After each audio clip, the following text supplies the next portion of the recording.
এদেশ বাংলাদেশ, এই জেলা আবার কুমিল্লা নোয়াখালীর অন্তর্ভুক্ত জেলা, যেখানে সঠিক দিন ধর্ম পাওয়া অতীব জটিল।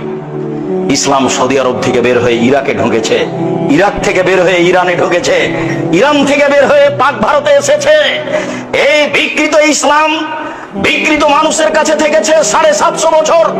তারা চলে গেলে এই বিকৃত ইসলাম থেকেছে 190 বছর ইংরেজদের কাছে। তার উপরে এই ভূখণ্ডের উপরে থেকেছে দীর্ঘদিন।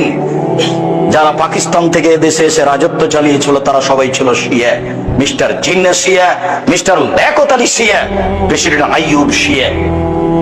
তাদের হাতে দিন ধর্ম থেকেছে, ক্ষমতা তাদের হাতে থেকেছে। বিকৃত ইসলামী মানুষের কাছে ইসলাম বলে পরিচয় পেয়েছে, যার কারণে মাঝে মধ্যে আমি বলে থাকি আপনাদের কাছে, সঠিক বলাও যেমন জটিল, সঠিক মানাও তেমন কঠিন। কেন? সঠিক কথাগুলি, বেঠিক কথাগুলি দুটাই আরবিতে লেখা আছে। আরবি বুঝে জাতির সামনে বলাও জটিল।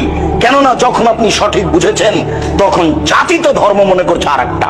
আপনি যদি বলেন, সমাজ আপনারটা মেনে নেবে না, সমাজ রি করে উঠবে। তারা বলবে, এই কেমন আলেম বাপ দাদার ধর্মকে বিকৃত করতে এসেছে। ধর্মের পরিবর্তন মানুষ সহজে মেনে নেয় না, তার নাম আকীদা, তার নাম বিশ্বাস।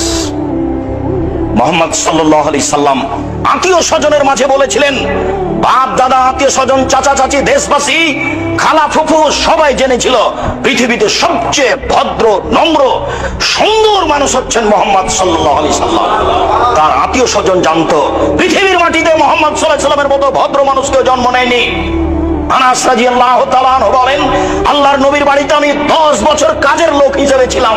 10 বছরের মধ্যে তিনি বলেননি লেমা কুতা লেমা ফাওতা, এটা করলে কেন, এটা বললে কেন। এত বড় ভদ্র মানুষ আমি জীবনে কোনোদিন দেখিনি।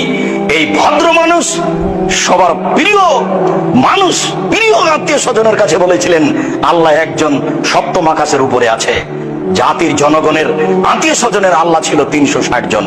আল্লাহ যদি ছেড়ে দিতে বলেন তাহলে মানুষ মেনে নেয় কি করে? তাই তো মানুষ বলেছিল, এ কি যেমন তেমন আশ্চর্য, এ কি যেমন তেমন পথ, আল্লাহুস সামাদ। আরে অন্তত কেউ তো 3 জন মাবুদ মানে, এ বলছে 3 জনও নয়, মাত্র একজন সপ্তম আকাশের উপরে থাকে। কেমনে মানা যায়? একে হত্যা করতে হবে, নেহাত না হয় দেশ থেকে তাড়িয়ে দিতে হবে, নইলে জেলখানায় বন্দী করতে হবে, তিনটের যে কোনো একটা করতে হবে। এটাই তাদের সিদ্ধান্ত। এত বড় ভদ্র নম্র মানুষের উপরে হক বলাও যেমন জটিল, হক মানাও তেমন কঠিন।